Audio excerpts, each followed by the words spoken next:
Picture. No. Sorry. There we go. Okay.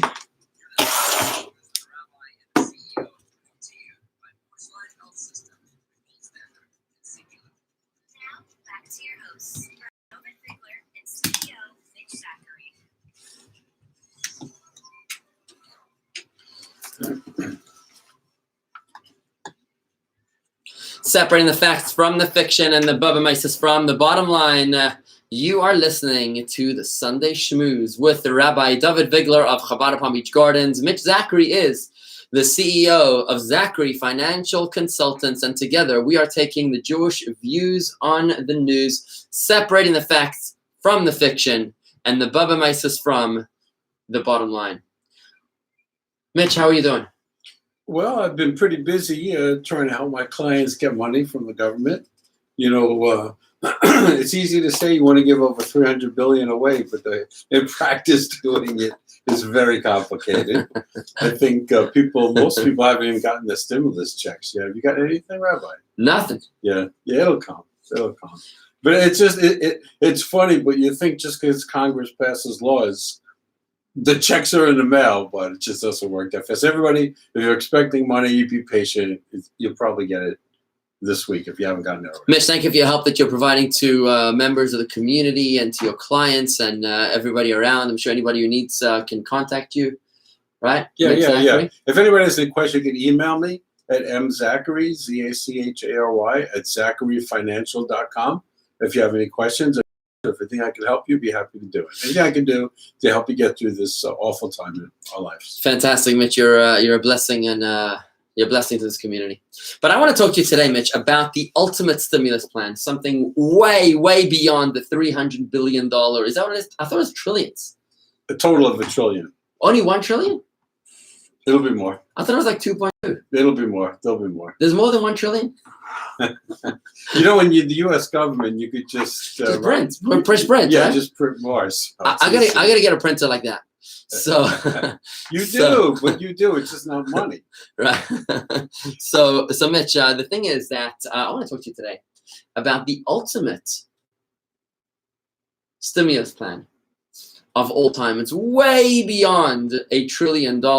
If you think about it, it is the mission statement, the purpose of all of existence, and it's going to happen very, very soon. I know you and I have spoken about this recently. Oh, we spoke about it last week. And a little rough start we had there, to a topic that I wouldn't say it's wrong. You've punted the topic. You've always said to me, Rabbi, I wouldn't say I punted it. I'm just not swinging at it. You don't want to make me look bad. I happen to be a total skeptic. In general, I just am. You have to prove yourself. I mean, I'm trusting, but you have to prove yourself. And we were talking about is so intangible. So what I want to say to you about that, Mitch, is that the belief in Moshiach is something which we really need to understand. We need to make sense of it. Last week when we spoke about it on the show here, I hope that I was able to clarify that this is not Armageddon. Mm-hmm. This is not apocalypse. This is not the end of the world. It is enlightenment. It's a lot like living in your home. Can you imagine living in your home 100 years ago? And your home is nice and comfy. You have a nice house. You've got a bedroom, a kitchen, right? I was in Mexico recently with some family members. Oh, not too recently. No, not too recently. About a year. I was actually exactly a year ago. Okay. My brother-in-law turned 30, so we had a nice boys' trip out to Mexico. We stopped on the side of the road to buy some vegetables, and we actually got a little tour of the house of the vendor. We went into the house, and they showed us this little house. It was so interesting. There was this TV room, which was also a lounge and also someone's bedroom. There was a curtain to make it one bedroom. And then there was like a room that they called it the kitchen. And behind that was a curtain, which they called the bathroom. And that was it. That was the whole house, right? Imagine such a house, which actually has electricity now, but imagine them living in the dark. No problem. They can manage. And then one day, somebody hooks up electricity to the house. Same house, but now the lights are on. What kind of experience are they going to have now? Mhm. It's just so much more pleasant. It's warm in the winter and it's colder in the summer. It's air conditioned and there's running water and there's, entertainment and there's lights at night. It's just nice, right? That's what Mashiach is like. Because I really want to validate what you said about how uncomfortable you are with something which is just out there that you can't relate to. So what I'm trying to explain to you is that the first thing I want to say is that the word in Hebrew for exile, remember Hebrew is the holy tongue, the language of creation. Nothing is arbitrary in Hebrew. Everything is purposeful. So in Hebrew, the word for exile is exactly the same word as redemption. Okay. Gola is exile and Geula is redemption. Well, one difference, there's a letter Aleph. Aleph, it represents one, which is God. God is one. It's basically introducing electricity or godliness into the world that we know already. And that's why nothing is going to change when Mashiach comes. In fact, I want to quote to you here from the Rebbe, the way the Rebbe writes about this. He says, all the positive elements that are part of our current reality will remain intact when the redemption comes. Only the exile condition will be eliminated. The concealment of each identity's true inner nature will be removed, like the darkness of everything. Along with the enslavement to its worldly and material nature that results from that concealment. As Maimonides rules, Maimonides says, do not presume that in an era of redemption, any facet of the world's nature will change. Nothing's going to change. You'll still have the White House and the EU, and you'll have Israel, and you'll have Iran, and you'll have Palm Beach and JetBlue, and everything will still be there. The only difference is rather the world will continue according to its pattern, just that the world will now be illuminated like a house with electricity, a world with divinity, with divine energy revealed. That's what's going to happen. That's great. Sounds wonderful. It sounds great, but I know, Mitch, that it's a little difficult to relate, as you said. So, there's a good story of a group of Hasidim, early Hasidim of the Alter Rebbe, the first Chabad Rebbe. They were having a farbrengen. Do you know what a farbrengen is? Yes, conversation. Yeah, it's like a warm, late night conversation, a group of friends, but it's very spiritually oriented. There's typically going to be a lot of l'chaim. There'll be some food. They'll be singing songs, and there'll be, very warm spiritual meeting, right? And at one point in the farbrengen, they ran out of l'chaims. So the host, I'd be out of there. you'd be going, no, hang on. The host had supplies. So the host tells someone, he says, listen, go down to the basement. There's more l'chaim in the basement. So as the guy goes down the stairs, he calls out, he says, it's dark in here, I can't see a thing. So someone else, maybe the host calls up to him, and calls down to him, and he says, don't worry about it. Stay there a little longer. Your eyes will get used to the darkness. And as he said that, one of the elder Hasidim, his name was Reb Hillel Paritcher, Hillel Paritcher said, if you stay there a little longer, your eyes will get used to the darkness. Isn't that what we all are experiencing by having lived the past 1950 years since the destruction of our temple, living in the darkness? We got used to living in the darkness. So for us, darkness is normal. Turning on the lights is actually scary. But as long as we can realize that it's just that we've grown accustomed to living in the darkness, that the problem is our problem, it puts things into perspective. Okay, so I think it's beautiful, really. It's just your analogy is a little confusing to me. Why? Tell me why. Honest. Yeah. You talk about, are you comparing the destruction of the temple to the coming of the Moshiach? In a sense, yes, I am. Well, no, not the destruction of the temple. The presence of the temple to the presence of Moshiach. I'll tell you why. Okay. Inside of the Holy Temple in Jerusalem, there was 10 miracles going on at all times. There were open miracles. For example, there was that big altar where they offered the animal offerings. Mm-hmm. The fire above the altar, the smoke, never waved in the wind. No matter, there could have been a hurricane going on, but that smoke always was in a straight line. Okay. Another miracle, there were no flies. Even though there was all that meat in the temple, there was no flies. Another big one, big miracle, was that even though 3 times a year all the Jews had to make pilgrimage, the Jewish men at least, had to make pilgrimage 3 times a year to Jerusalem, never once did someone complain that it was uncomfortable for him to stay in Jerusalem. Wow, okay. I mean, that's yeah. like unprecedented, like that's unthinkable, right? Plenty of Jews stay at the nicest hotels in Jerusalem would complain. Oh, yeah. So do you know how much I paid for this room? Right?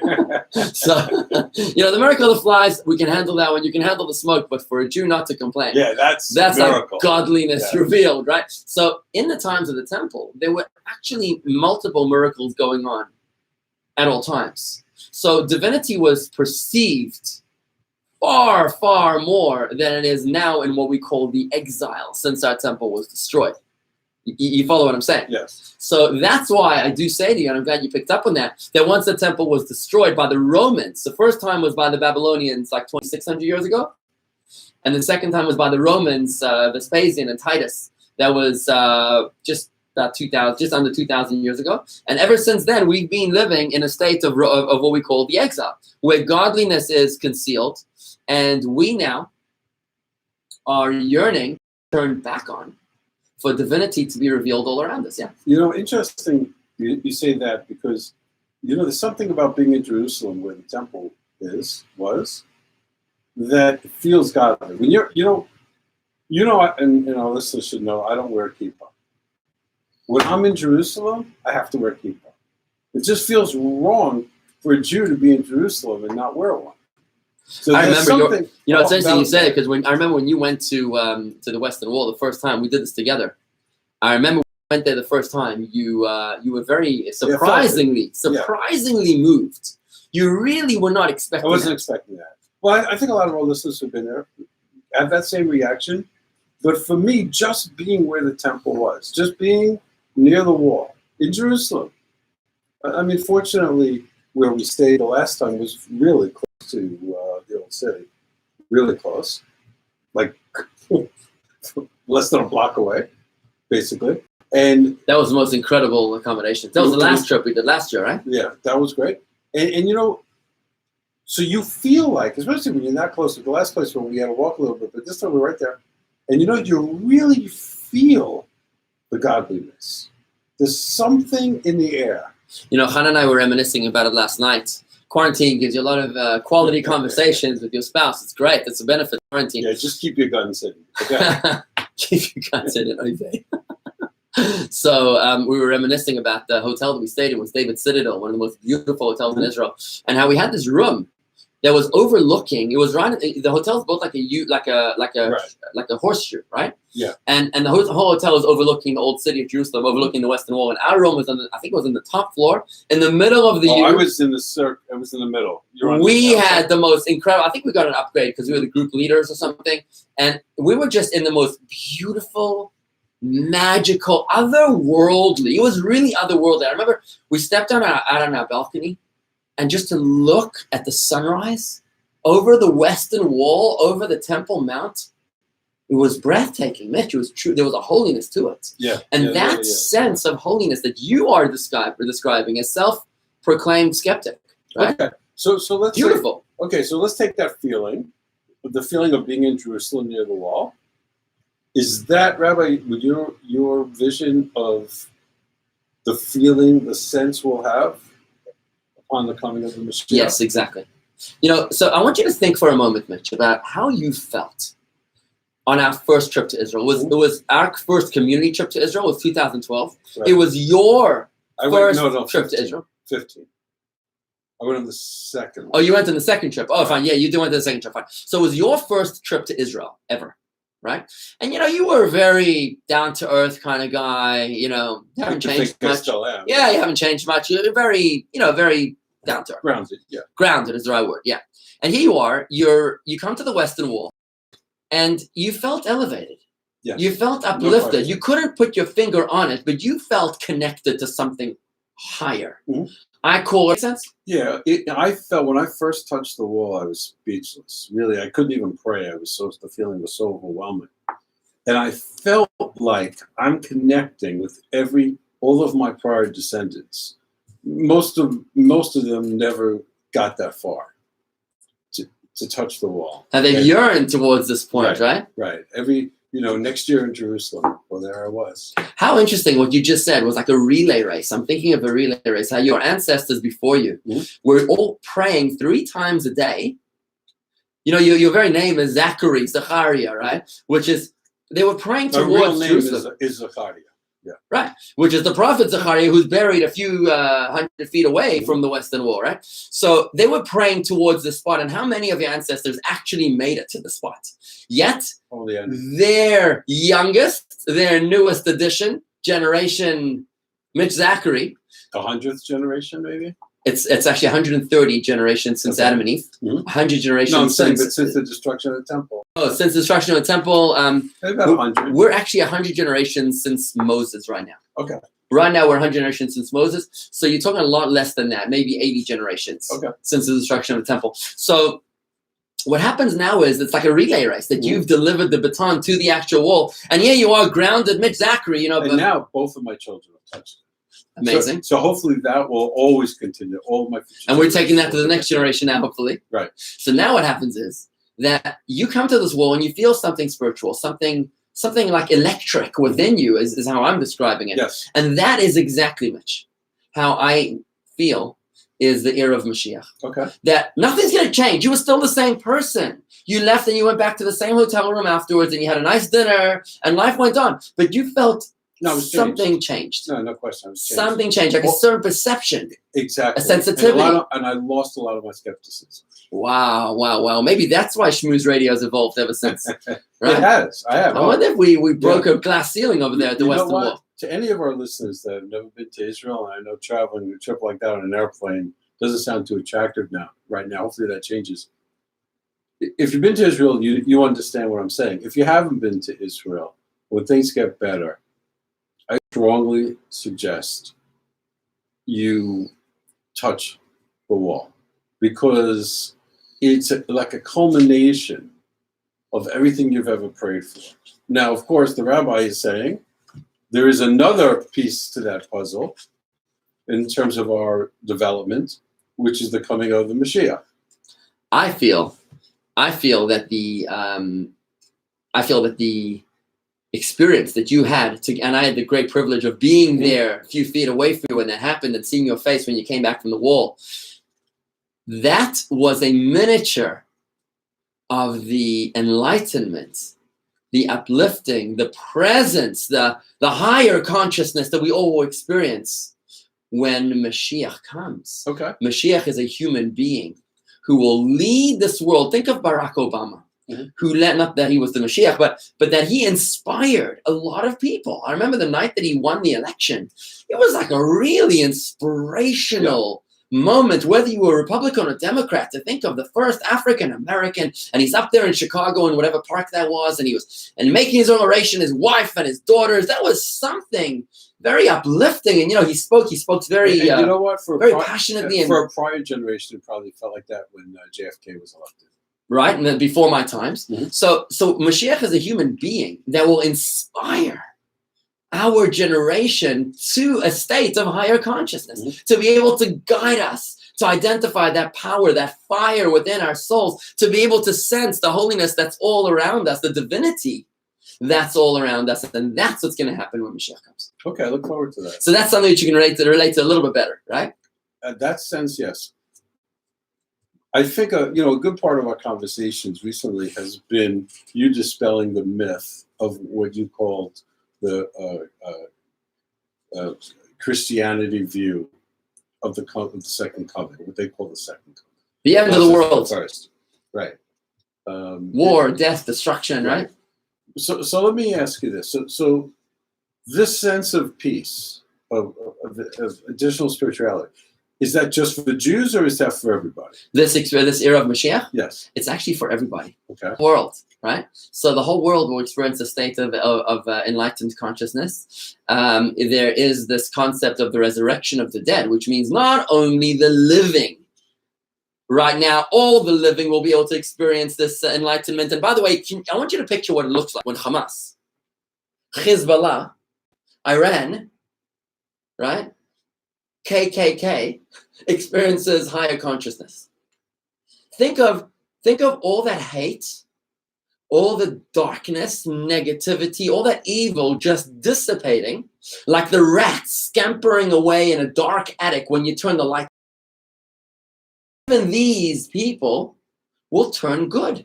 There's a great story. All right, now you're pushing my limits. And let me give a quick story to illustrate. There's a great story in the Talmud of Rabbi Meir, who had a very wise wife. Her name was Beruria. And now, Rabbi Meir had some very nasty neighbors that he really wanted to pray that they should die. I guess he lived like in an HOA or something. Like a homeowners association. I told him too many times to paint his house or to what's it called, to power wash his driveway or something. Anyways, it says that they made his life miserable. So he wanted to pray they should die. His wife Beruria says, don't pray that they should die. Just pray that the evil within them should dissipate. And she gave him a scriptural verse to prove it. He agreed with her, and he prayed that the evil should leave them, and they turned into good, right? So yes, this can happen, Mitch. This really can happen. I know that's a little far-fetched for you to relate to. Hamas and Hezbollah and KKK turning into helpers. But hey, it's happened before. Do you know, I think it's Derek Black is some famous anti-Semite over here. Whatever, some big anti-Semite. He has a son who went on college. I think his name is Conrad Black. You can Google this guy.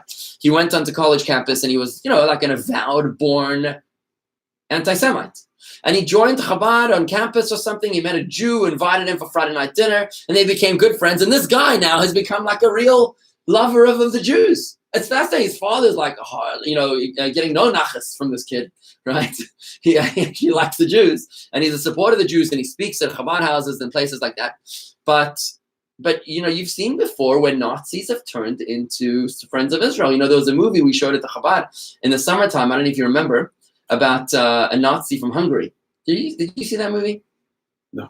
It's a Nazi from Hungary whose grandmother on her deathbed, she told him that she was actually a Jew and that she was running away from the Holocaust.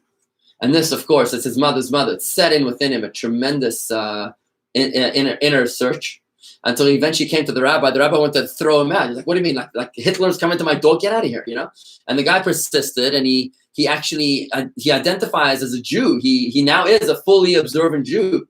And this documentary was made about him. He was the second most powerful Nazi in Hungary. He actually opened up some party that was like the Hitler Youth or something of Hungary. And now he's the most prominent spokesperson in support of Israel and Jewry, right? You see the transformation. And that transformation, Mitch, is what's happening when Moshiach comes, about a case of inner enlightenment, just like you experienced. Hey, if it could happen to Mitch, it could happen to anybody, right? That's true.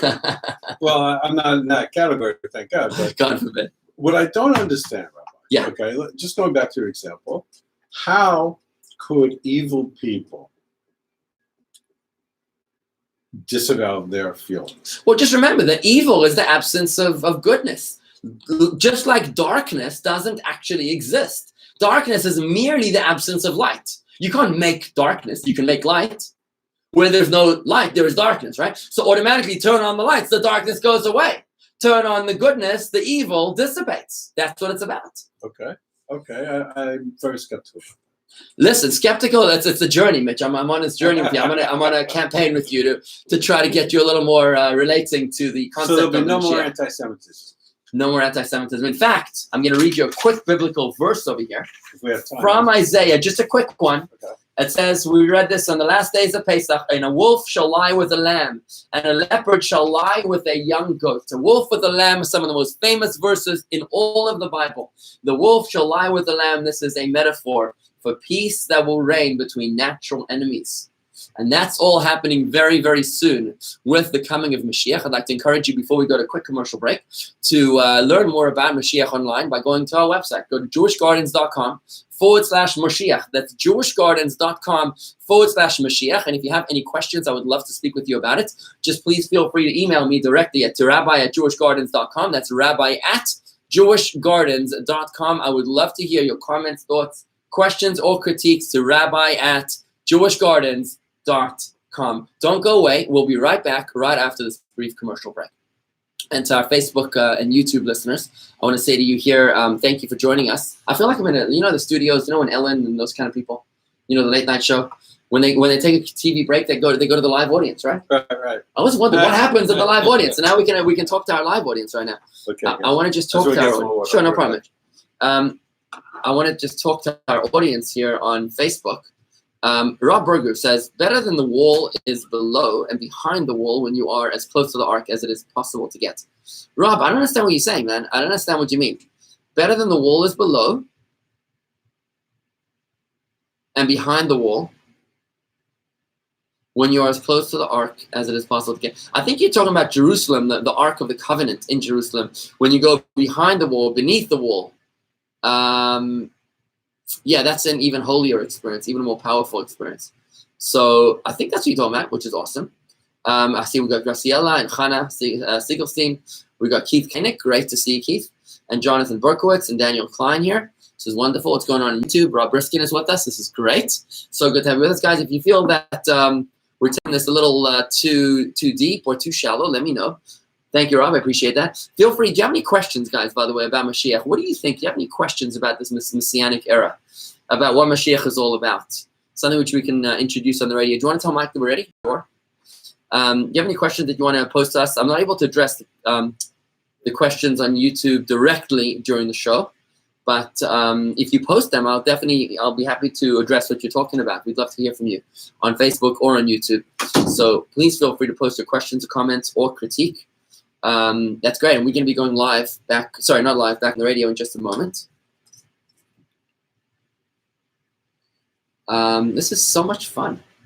So you felt that was the right much? I mean, yeah. I think the analogy of the Western wall was a good one. Okay. So to bring it into your world. You're teaching me. Okay. We're getting ready, guys.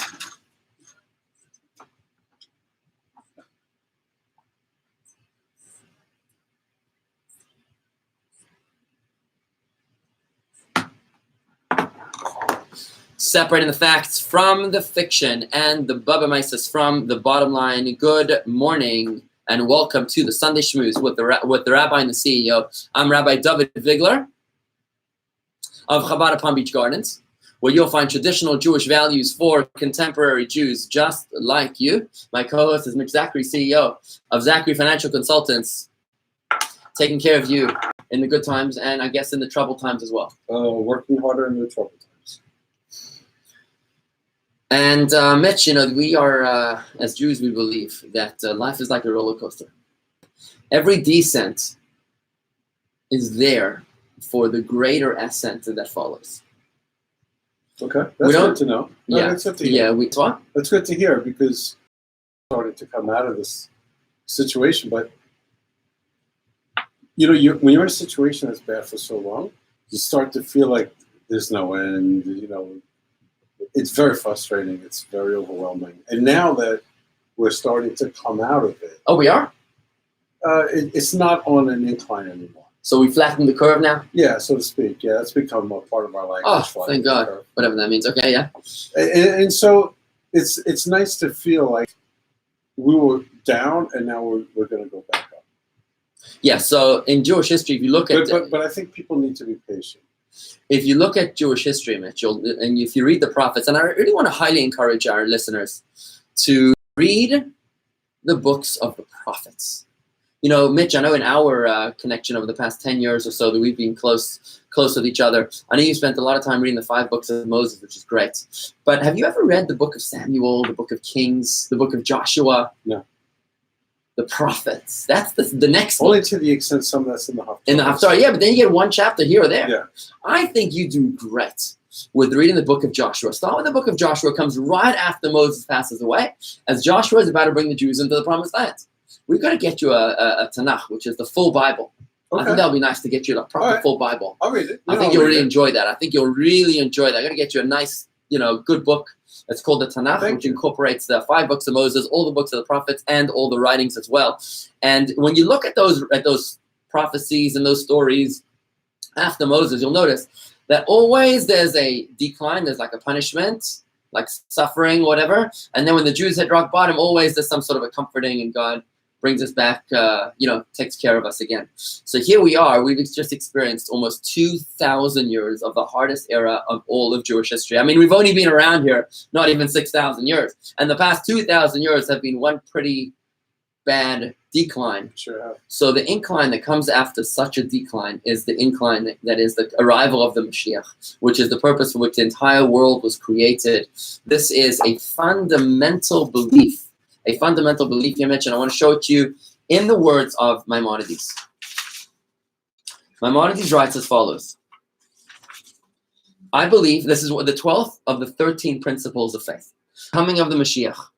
Even though he may tarry, nonetheless, I await his coming every single day, a fundamental belief of the Jewish people that this world, we weren't put here just to struggle, just to grope in the darkness. We were put here to be able to accumulate merit so that we would reach a point where we connected with the master of the universe, the creator of the world, God Almighty, much like the Jewish people were when they were coming out of Egypt. You know, you think about it, we just recently celebrated the Seder. Mm-hmm. You know, the Jewish people in Egypt had very little prospects of redemption. I mean, if you were in Egypt, Mitch, and Moses shows up one day, like Rabbi Moses, and he says, Mitch, we're going out of Egypt next month, would you have believed him? I didn't think I was getting out of the Bronx. I definitely would have thought I was getting out of slavery in Egypt. Cute. So, but can you see the skepticism over there, right? I mean, to believe that you're going to actually leave Egypt. You know, and think about when the Jewish people were standing at the shores of the Red Sea. You know, they got the Egyptian army in hot pursuit of Pharaoh, chariots and all. You got the 3 million Jewish men, women, and children marching through the desert with matzah on their backs. And you got a sea in front of yourself. And Moses is like, guys, keep on walking. And you're Rabbi Moses, there's an ocean in front of us. And he says, doesn't matter, keep on going, right? You'd think the guy had lost his marbles. Would you have walked into the ocean? You know, they didn't have a lot of choice. No. The Egyptians were on their tail. Right. Yeah, they didn't have much choice. But do you think you'd be walking into the ocean as suicide, or maybe walking into the ocean as some form of... I think maybe I was going for a long swim. A long swim. Okay. So what happened was that the Jewish people walked into the ocean, and the ocean split. That is the miracle of the crossing of the Red Sea after the 10 plagues that they experienced in Egypt. And if you think that's crazy, Mitch, 6 weeks ago, would you have believed that the entire world would come to a standstill? Never. I can remember 6 weeks ago, I was coming back from a vacation, and I got on a plane, and the only question they asked me was, have I been to China or Iran? That was it.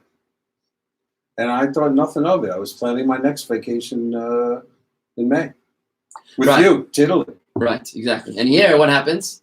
In the blink of an eye, the whole world shut down. It's unthinkable. It's really unthinkable. And if that could happen, so, at the flip of a dime, with some tiny little nothing virus out of Wuhan, right, some bat somewhere, then can it not happen with the coming of the Moshiach? Right? Fundamental principle to our faith. The Moshiach is coming. The world is coming to a state of higher consciousness, of enlightenment, and all evil is going to dissipate. Okay, what's the trigger, Rabbi? The trigger. What's the trigger that after this, here comes the Moshiach? Well, Maimonides tells us that a person should always view himself as equally balanced, like a scale, good and evil. One more mitzvah will tip the scale for yourself for good and for all of humanity for good. Okay. So what's going to happen, when CNN came to visit the Rebbe on his 90th, I think it was on his 90th birthday, they asked him, Rebbe, what's your message to humanity? And the Rebbe said, do another random act of goodness and kindness and bring Moshiach to this world. So it's not like some It's epic, not one specific. It's going to be a straw that breaks the camel's back. Okay. Because I want you to think about it this way, Mitch. I want you to think about, the word mitzvah. What do we think about a mitzvah? What do most people think is a mitzvah? They think of it as a good deed, right? How do you feel? Yeah, good deed. Yeah. Well, as we said before, I believe in tikkun olam. So I try to do mitzvahs every day for as many people as I can. And then I also do things personally that don't help anybody else but myself, that I believe are mitzvahs. Right, but a mitzvah isn't just helping other people. A mitzvah actually means a connection, where you are connecting yourself with God and the physical object you're using for the mitzvah with God. The wheat for your matzah, the parchment of your mezuzah, the roast of your Shabbos meal, right? The wool of your talis. All of that is actually connecting with God. So every time we do a mitzvah, we are sanctifying, we're illuminating a tiny piece of this world. Okay. And I want you to think of all of human history as linear. Think about all of human history, all the mitzvahs that our ancestors have done. I mean, how many mitzvahs would you say have been done in our generation? tough number, right? I couldn't even begin to say. I mean, billions and billions and billions, right? Thanks. How many mitzvahs have been done since Moses? A number that doesn't exist. It's like unthinkable. It's like a trillion, unthinkable number, right? So when you think about each one of those mitzvahs as a cumulative, that every single time somebody did a mitzvah in some corner of the world with some random object, they were uncovering a little tiny bit of godliness in that, like a sleeper cell of godliness in that physical object, so that eventually we'll reach a tipping point where there's more light than darkness. And that is going to be that trigger that brings the Moshiach, the era of redemption. I look forward to it. Yeah. But what's it all about, Mitch? I want to share with you just a little bit from Isaiah. I got a little quote for you here about what Isaiah has to tell us about what's going to be when Mashiach comes. You ready? Sure. So we read this text in the last days of Pesach. He says like this. Isaiah 11, verse 6, one of the most famous verses in all of the Bible. And a wolf shall lie with a lamb, and a leopard shall lie with a young goat. That's talking about, it's a metaphor for the erasure, is that a word? Erasing of all conflict. Okay. No more war between Pakistan and India. No more wars between the Sunnis and the Shiites, between the Jews and the jihadists, between Democrats and Republicans. Can you imagine? No. Imagine a Trump-Biden or Biden-Trump ticket. Oh, that would be interesting, right? That is the resolution, the peaceful resolution of all conflict, even of natural enemies, like the wolf and the lamb, the leopard and the goat. He continues, the land shall be full of knowledge of God as water covers the seabed. What that means is a state of divine consciousness. Divinity will be, we will be aware of godliness just like all around you. You'll be able to experience and sense and feel. Sounds good to me, Rabbi. Okay. So basically the land will be filled with wisdom. I just can't visualize it. I can't visualize dictators becoming friendly. I can't visualize terrorists deciding, okay, no more rockets into Israel. I just can't visualize. Mitch, do you know that the head of the Mossad, of Israel's Mossad, recently met with the head of Saudi Arabia and Qatar and some of those. I read something about that. There is stuff would actually want to. There's no question, Rabbi, that there can be, in isolated instances, peace between enemies. Who would have thought that? For a long time, there was actually peace between Israel and Syria. For quite a while now, there's actually been peace between Israel and Lebanon. Who would have thought that? However, to turn the hearts and minds of hatred into good sounds like an impossible dream to me. Sorry, that's my feelings. Do you know what you feel like, Mitch? When the Torah talks about the wedding of your only son. God willing, soon, the wedding of your son, you'll experience a great joy. I've never experienced it myself. But when maybe the bris of your son, mm-hmm. maybe the bar mitzvah of your son, did you feel like an ecstatic, euphoric? Yes, definitely. When you experience that sense of euphoria, all your problems are like gone. Can you relate to that feeling? Can you remember feeling that? It's temporary, though. Temporary, yeah, temporary. But when you feel that, like your enemy could walk in and you'll be like, you'll welcome them graciously. No question. Right. So that temporary experience of the bar mitzvah son or daughter, bar mitzvah, right? That is what's going to be the permanent feeling. Okay. With the coming of Mashiach. Let's for a second. Okay, we're going through this pandemic. Every country, I think at this point, every country in the world is affected. And they're not fighting anymore. Right. And a lot of countries, the U.S., for example, has offered help to Iran. I think they refused it. But you see a lot of goodwill being developed. And so, you can see a connection between the pandemic and a peaceful era. It's something amazing going on. I have to tell you, just to interrupt you for a second. South Africa is experiencing unprecedented low levels of crime. Normally in a quarter, they have, there was a statistic that recently came out that about 230 people die, typically, from, in the first quarter of the year, from murders, right? But through coronavirus, they've lost like, I think 40 or 50 people, right? So South Africa apparently is the only country in the world that is actually has more people alive because of coronavirus than they have dead. I'm sorry, go ahead. That's funny. But once the pandemic is over, once there's a cure, once there's a vaccine, all those good feelings are going to go away. Now, sure, it would be great if all the enemies in the world helped each other now and then got to know each other, and a lot of the hatred they feel It'd be nice. dissipated because they got to know the people. Mashiach isn't here yet. Okay? Mashiach. Just like the feeling you talked about at your son's bris or bar mitzvah, it goes away. After 5 hours, the bar mitzvah is over. You have nothing but the mitzvah. Fair enough, and that hurts, right? That hurts. But yeah, but I'm asking you to focus on the experience of the actual joy. Okay. Imagine if that wasn't. What I can't visualize it last. Okay, so bear in mind what this verse says in Isaiah: "The land shall be full of knowledge of God as water covers the seabed." The word here for God in Hebrew, you can't translate it into English, but the word for God here is God the way He is unlimited. So the Lord, the land shall be filled with the knowledge of infinity as water covers the seabed. That's how I read this verse, which means we will be accessing infinity. So the joy of your son's bar mitzvah, bat mitzvah, that is a short-lived, temporary, joyous experience. Mm-hmm. But if you're experiencing infinite joy, that never ends because by definition it is unlimited, it is infinite. It goes on forever. That's because godliness is being revealed. God has no end. God has no beginning. And that's why the experience that we'll have with the coming of the Moshiach will be one that will permanently remove all evil from this world. And there'll be no hatred. There'll be no hatred. That would be great. And that's why the wolf will lie with the lamb, and the leopard will lie with the young goats. Okay, so now let me ask you this. Yeah. So this piece, what about poverty? No poverty.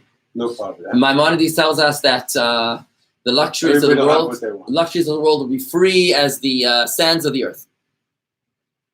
Yeah, hard to visualize. Well, visualize the Garden of Eden. Life in the Garden of Eden was pretty nice existence, Adam and Eve out there, and they had all the fruits of the tree. Everything was free for the taking. It was the curse of Adam and Eve when they ate the fruit of the tree of knowledge. It was because of that curse that God punished them, that Adam will have to work by the sweat of his brow. Remember that one? Mm-hmm. You'd have to work by the sweat of his brow. From now on, you're going to have to toil in order to sustain yourself. But until then, it was, life was easy, mm-hmm. right? There was no challenge, and that's where we're heading. Like, we weren't put into this world to suffer and to struggle along our way.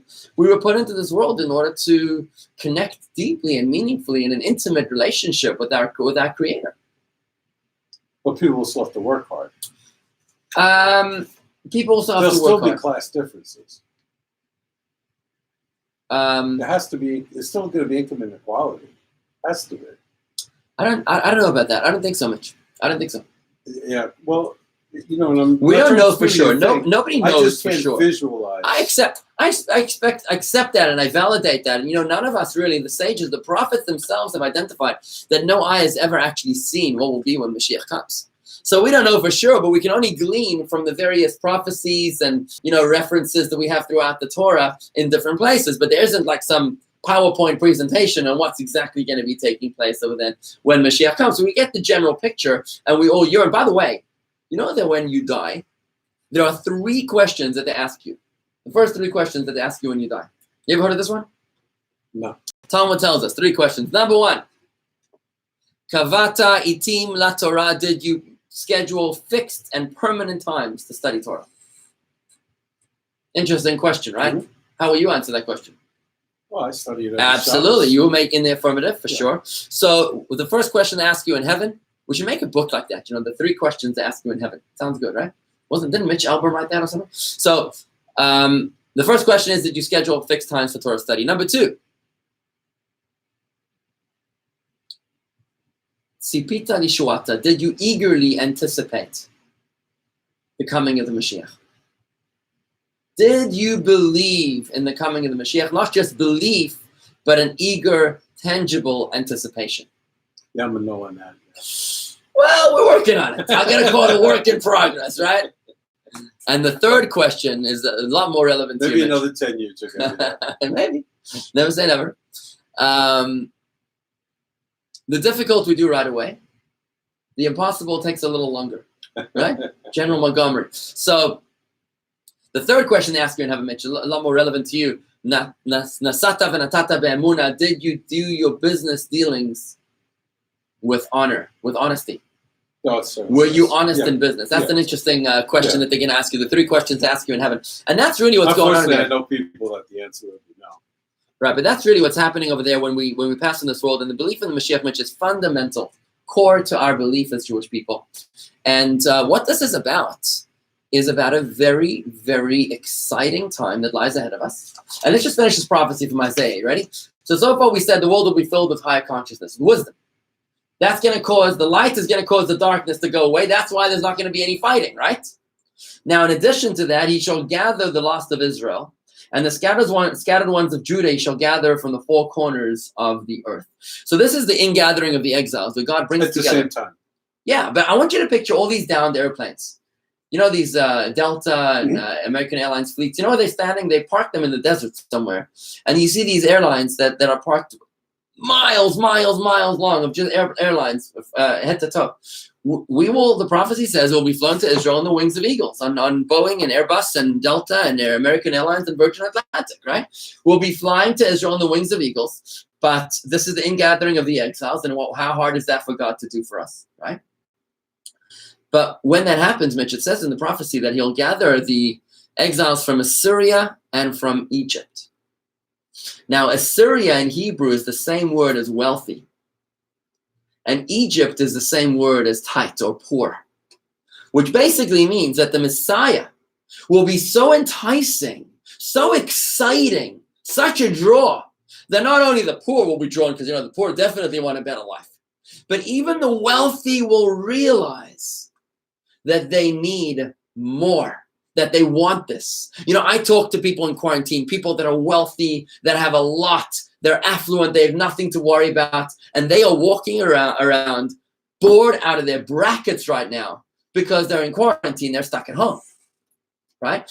Everybody knows that there's more to life than your golf swing. You've told me this before. There's more to life than your car and your next vacation. There's got to be meaning.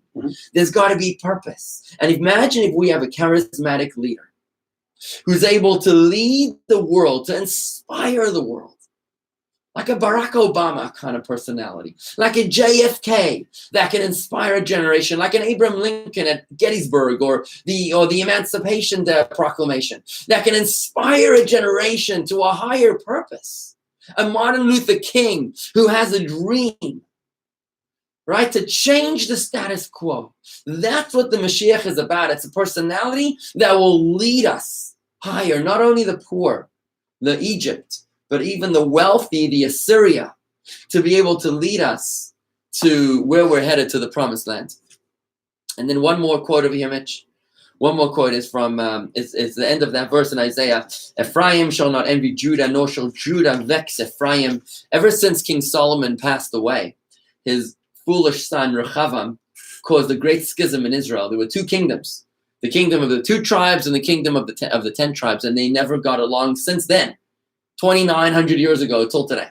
We've always had politics amongst the Jewish people. We've never been able to work things out since King Solomon. And all of that, not only will we not have external Jewish, not only will we eliminate anti-Semitism, but even we'll be able to eliminate Jewish anti-Semitism when Jews hate the Jews. And that's even a greater accomplishment. Well, just look at how evenly split Israel is. Yeah, and it's pretty intense. Yeah. So what's your closing comment here, Moshiach, on Moshiach, Mitch? 1 minute to go. Rabbi, I love the anticipation that everybody will feel a sense of holiness, and that the hatred and evil in people's hearts and minds will dissipate. I think that's great. So I open-minded about it. Fantastic, Mitch. We're covering ground here. I think we took a few inches forward from last week's show, and I want to thank you for having the open-mindedness to discuss this with me here live on the air, on social media, and on the Schmooze Radio. If you have any questions or comments, friends, please send me an email, to rabbi@jewishgardens.com. That's rabbi@jewishgardens.com. I would love to hear from you, your thoughts, your comments, your questions. And you can study with me on a regular basis every morning, weekday mornings, on facebook.com/Jewish Gardens or on youtube.com/Jewish Gardens. One more time, that's facebook.com/Jewish Gardens or youtube.com/Jewish Gardens. We study every morning, weekdays, 8:30 a.m. to 10 a.m. And we'd love to have you join us as well. Wishing you a healthy week, successful week, and may we experience next Sunday in Jerusalem. Amen. Yasher Koach. Thank you very much, everybody. We'll see you next week. Thank you to our Facebook and YouTube listeners. We always love having you. And to Rob Riskin, there was a joke mixed in there I thought I heard. Good one. It doesn't mean the coast is clear by the fact that the curve is stabilizing. This is from a doctor, Mitch. Heading downward, there is a new world which needs adapting to. So he says it's not that the curve is stabilizing as much as it is we're changing. We're changing. Because we've modified our behavior. That will continue. Yeah, I think that's going to be an interesting world after this. Yeah. China is still the question I have is anybody going to go to a ball game or a movie theater? Well, how does that affect the shows? Are people going to go to shows? I was just wondering about what our holidays is going to look like. Are we going to have to go all virtual? So anyways, folks, thank you very much. And China is still exporting bets. Oh, that sounds awful, guys. Thank you very, very much, Rob. Appreciate you joining us here today. And over and out, guys. Have a wonderful, wonderful end of Passover. Don't forget to light the candles tonight. It's 27 p.m. We shall see you later. Shalom.